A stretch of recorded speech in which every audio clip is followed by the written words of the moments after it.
আজকে সর্বশেষ বাংলা সংবাদে আপনাকে স্বাগত। শুরুতেই সংবাদ শিরোনাম। আওয়ামী লীগের সঙ্গে আলোচনা নয় আসিফ নজরুল। এবার মব জাস্টিস নিয়ে উপদেষ্টা আসিফের স্ট্যাটাস। জাবিতে তোফাজ্জল হত্যায় নেতৃত্ব দেন ছাত্রলীগ নেতা জেলাল। বিস্তারিত প্রতিবেদনে যাওয়ার আগে অনুরোধ করব চ্যানেলটি সাবস্ক্রাইব করুন এবং আপনি কোন জেলা থেকে আমাদের এই ভিডিওটি দেখছেন তা কমেন্ট করে জানিয়ে দিতে ভুলবেন না।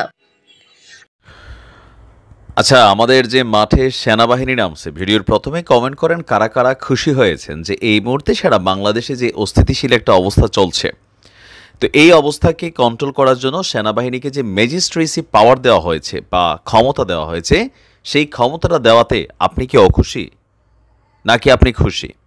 তো যদি আপনি খুশি হয়ে থাকেন তাহলে অখুশির খবর হচ্ছে যে সেনাবাহিনীকে ম্যাজিস্ট্রেসি পাওয়ার দেওয়া নিয়ে দ্বিমত পোষণ করেছেন মির্জা ফখরুল ইসলাম আলমগীর। আমার কাছে অনেকটা ওনার বক্তব্যটাকে কেমন জানি মনে হয়েছে যে এই মুহূর্তে ওনার এই ধরনের বক্তব্য কোথাও না কোথাও কিছুটা হলেও একটা নেগেটিভ পরিবেশ তৈরি করতে সহযোগিতা করবে। এখন তিনি একটা যুক্তি দেখাইছেন, আমাদের বাংলাদেশের প্রথম সারি গণমাধ্যমগুলোতে এই নিউজটা আসছে, সকল জায়গায় সেনাবাহিনীকে ম্যাজিস্ট্রেসি ক্ষমতা দেওয়াটা ঠিক না। এখন তিনি কেন না মনে করছেন? বিএনপির মহাসচিব ভাবছেন বা তিনি বলছেন যে সেনাবাহিনীকে ম্যাজিস্ট্রেসি ক্ষমতা সেসব এলাকায় দেওয়া দরকার। কোন কোন এলাকা?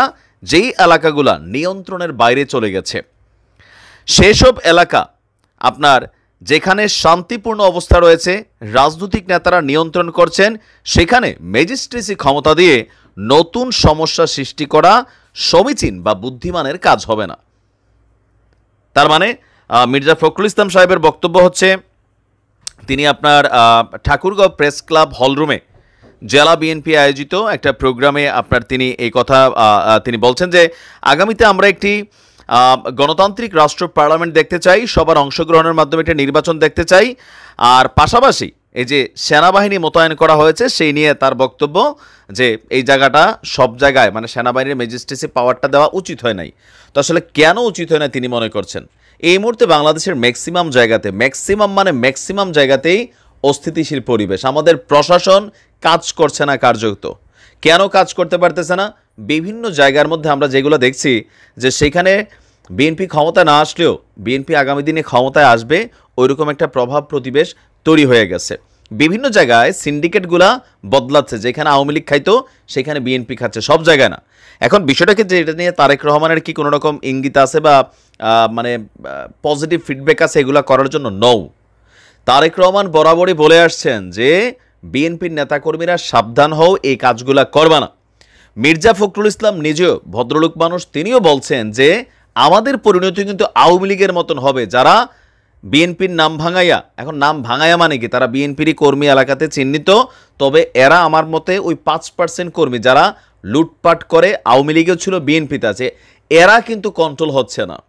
এখন রিজভী সাহেবও আমি জীবনে যেই কথা শুনিনি, তিনি এই কথা বলছেন যে আওয়ামী লীগ করলে মামলা দেওয়া যাবে না, অন্যায় অত্যাচার ব্যবহার করা যাবে না, ভালো লোককে ডিস্টার্ব করা যাবে না, যারা অপরাধী তাদের বিরুদ্ধে ব্যবস্থা নিতে বলছে। এখন দলীয় হাইকমান্ড, চেইন অফ কমান্ডিং সব কিছু পজিটিভ, কিন্তু লোকাল বা গ্রামের প্রত্যন্ত একটা অঞ্চলে যেখানে ওই 5% হাইট্টা খাইয়া বেড়ানো যে বিচি নেতারা আছে, এরা কিন্তু হাইকমান্ডের কথা শোনে না, এদের দলীয় কোনো পদ পদবি নাই, বাট এরা বিএনপির লোক হিসাবে এখন মাঠে এই কাজগুলা করতেছে। ঠিক একই কাজ আওয়ামী লীগের মধ্যে একটা শ্রেণী করে, এদেরকে এলাকায় আপনি কোনো পোস্ট পাবেন না, কমিটিতে, ইউনিয়নে, গ্রাম পর্যায়ে নাম নাই, কিন্তু এলাকার সবচেয়ে বড় আওয়ামী লীগ ছিল, যার কারণে আজকে আওয়ামী লীগের এই পরিণতি ঘটছে।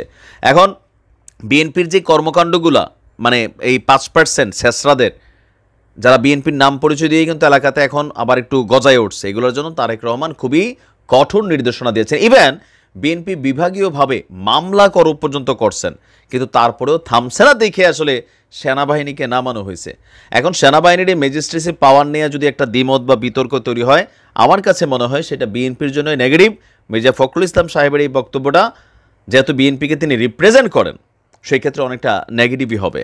বেসিক্যালি বাংলাদেশের কোনো জায়গাতেই এই মুহূর্তে খুব যে বেশি শান্তি আছে, আইনশৃঙ্খলা বাহিনী চলমান কাজ করতেছে, চুরি ডাকাতি, এলাকাতে মারামারি, পিড়াপিড়ি, ঢাকা ভার্সিটিতে মানুষ মেরে ফেলতেছে, এগুলো কিন্তু কন্ট্রোলে নাই। সো আমার দৃষ্টিতে বা বাংলাদেশের আপনি কি মনে করছেন যে সকল জায়গায় সেনাবাহিনী নামানোর সিদ্ধান্তটা প্লাস এই ম্যাজিস্ট্রেসি পাওয়ার দেওয়াটা সঠিক হয়েছে না মির্জা ফখরুল ইসলাম সাহেব যেটা বলছেন সেটা সঠিক হয়েছে? আপনি মন্তব্য জানাতে পারেন। আসসালামু আলাইকুম। আওয়ামী লীগের সঙ্গে আলোচনা নয় আসিফ নজরুল। সংস্কারের বিষয়ে আওয়ামী লীগ ছাড়া সব রাজনৈতিক দলের সঙ্গে আলোচনা করবে অন্তর্বর্তী সরকার, বলেছেন আইন উপদেষ্টা আসিফ নজরুল।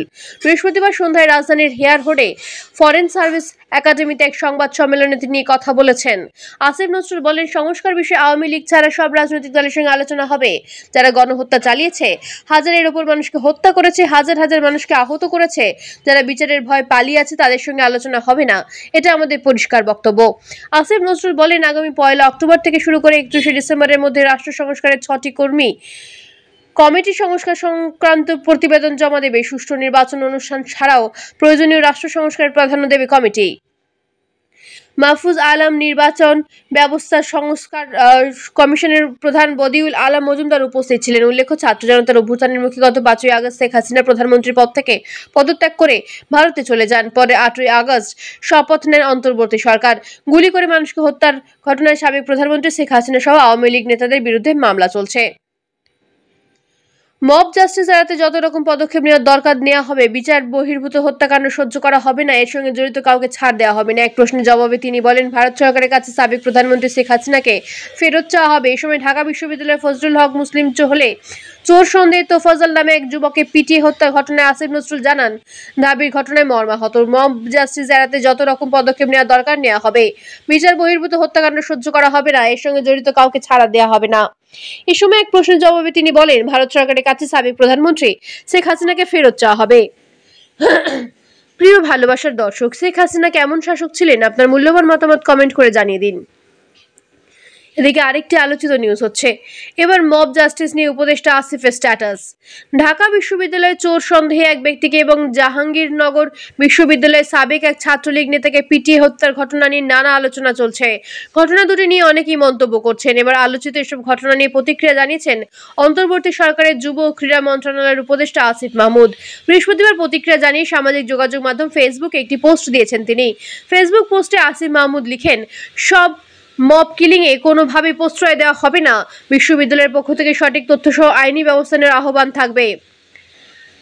আরও লিখেন, যাদের হাতে রক্ত লেগে আছে তারাই আবার বিশ্ববিদ্যালয়ের ক্লাসে এসে বসার সুযোগ পেতে পারে না। এর আগে এইসব ঘটনা নিয়ে ক্ষুব্ধ প্রতিক্রিয়া জানিয়েছেন ইসলামী আলোচক শায়েখ আহমদুল্লাহ, বৈষম্য বিরোধী ছাত্র আন্দোলনের অন্যতম সমন্বয়ক সার্জিস আলম সহ অনেকেই। প্রসঙ্গত, জাহাঙ্গীরনগর বিশ্ববিদ্যালয়ের 16 জুলাই রাতে শিক্ষার্থীদের ওপর হামলার অন্যতম কারিগর 29তম ব্যাচের শিক্ষার্থী ও সাবেক ছাত্রলীগ নেতা সামিম আহমেদ ওরফে সামিম মোল্লাকে পিটিয়ে বিশ্ববিদ্যালয়ের প্র্যাকটিক্যাল বডির কাছে হাতে তুলে দেয় শিক্ষার্থীরা। পরে চিকিৎসাধীন অবস্থায় তার মৃত্যু হয়। এছাড়াও বুধবার সন্ধ্যায় চোর সন্দেহে এক ব্যক্তিকে আটক করে ঢাকা বিশ্ববিদ্যালয়ের ফজলুল হক মুসলিম হলের শিক্ষার্থীরা।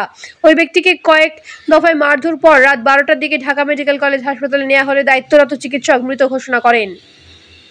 নিহতের নাম তোফাজ্জল, তার বাড়ি বরগুনার পাথরঘাটা উপজেলার কাঠাতলী ইউনিয়নে। তিনি মানসিক ভারসাম্যহীনতায় ভুগছিলেন বলে প্রাথমিকভাবে জানা গেছে। এই ঘটনায় বিশ্ববিদ্যালয় প্রশাসন মামলা দায়ের করেছে। প্রশাসনের পক্ষে এস্টেট অফিসের সুপারভাইজার মোহাম্মদ আমানুল হক শাহবাগ থানায় এজাহার দায়ের করেছেন। এজাহারটি মামলা হিসেবে রেকর্ড করা হয়েছে বলে নিশ্চিত করেছেন শাহবাগ থানার ভারপ্রাপ্ত কর্মকর্তা AKM সাহাবুদ্দিন শাহিন। অন্যদিকে আরেকটি গুরুত্বপূর্ণ নিউজ হচ্ছে, দাবিতে তোফাজ্জল হত্যায় নেতৃত্ব দেন ছাত্রলীগ নেতা জালাল। ঢাকা বিশ্ববিদ্যালয়ের ফজলুল হক মুসলিম হলে মোবাইল চোর সন্দেহে তোফাজ্জল হত্যায় নেতৃত্ব দেন ফজলুল হক মুসলিম হল ছাত্রলীগের সাবেক উপবিজ্ঞান ও প্রযুক্তি সম্পাদক এবং পদার্থবিজ্ঞানের বিভাগের শিক্ষার্থী জালাল আহমেদ।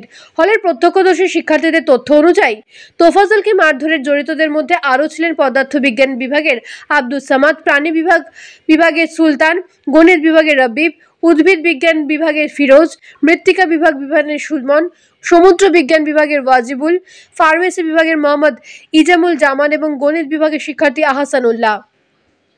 এদিকে তোফাজ্জলকে হত্যার ঘটনায় জড়িত থাকার অভিযোগে জালাল আহমেদ ও মৃত্তিকা বিজ্ঞান বিভাগের সুমনকে আটক করেছে শাহবাগ থানার পুলিশ।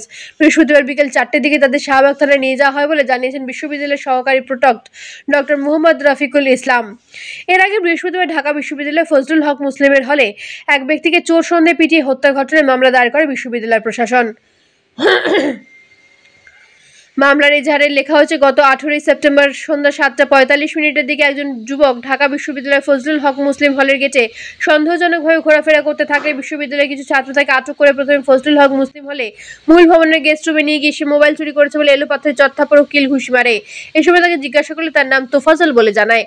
এজাহারের আরও উল্লেখ করা হয়, পরে সে মানসিক রোগী বুঝতে পেরে তাকে ফজলুল হক মুসলিম হলের ক্যান্টিনে নিয়ে খাবার খাইয়ে তাকে ফজলুল হক মুসলিম হলে দক্ষিণ ভবনের গেস্ট রুমে নিয়ে জানলার সঙ্গে পিছনে হাত বেঁধে স্ট্যাম্প, হকি স্টিক ও লাঠি দ্বারা উচ্ছৃঙ্খল কিছু ছাত্র বেধড়ক মারধর করলে সে অচেতন হয়ে পড়ে। পরে বিষয়টি বিশ্ববিদ্যালয়ের কয়েকজন আবাসিক শিক্ষককে জানালে তাদের সহায়তায় অচেতন যুবককে মেডিকেলে নিয়ে যাওয়া হয়। পরে ওই যুবককে ঢাকা মেডিকেল কলেজ হাসপাতালের জরুরি বিভাগে নিয়ে গেলে ডাক্তার প্রয়োজনীয় পরীক্ষা নিরীক্ষা করে 19 সেপ্টেম্বর রাত 12:45 দিকে তাকে মৃত ঘোষণা করেন।